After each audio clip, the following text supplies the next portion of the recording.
Bonjour, j'espère que vous allez bien.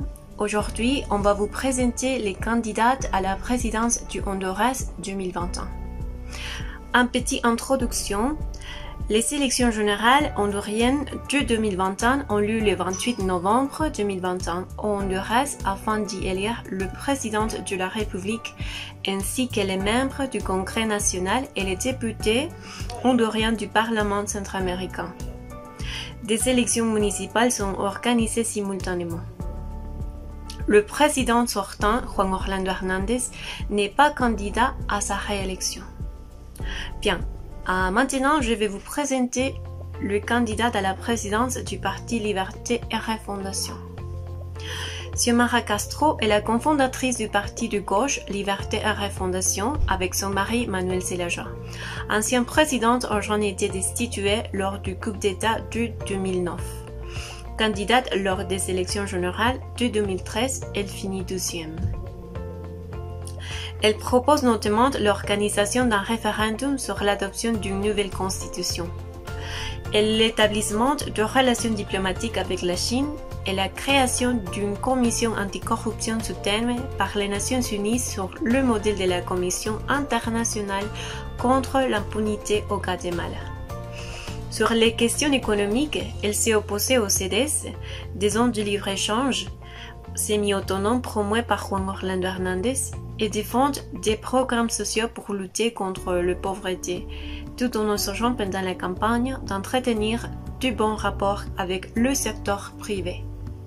Bien, maintenant, ma camarade va vous présenter les candidats à la présidence du Parti national et les candidats du Parti libéral. Nasria Fura, maire de la capitale du Honduras, Tegucigalpa. Nasria Fura est le candidat du Parti national au pouvoir sous la présidence de Juan Orlando Hernández. Il dénonce la proposition de Xiomara Castro de légaliser l'avortement, estimant que la création de Dieu n'est pas discutable. La vie des innocents n'est pas discutable.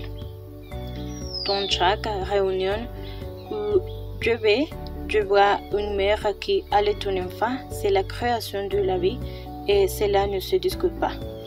C'est la création de Dieu. Gianni Rosenthal, homme d'affaires membre de longue date du Parti libéral situé au centre droit, l'échiquier politique, Gianni Rosenthal est condamné à 3 ans d'emprisonnement aux États-Unis pour son rôle dans une affaire de blanchiment d'argent liée aux stupéfiants. Il est libéré en 2020, juste à temps pour se présenter et entamer sa campagne présidentielle. Candidate ayant renoncé.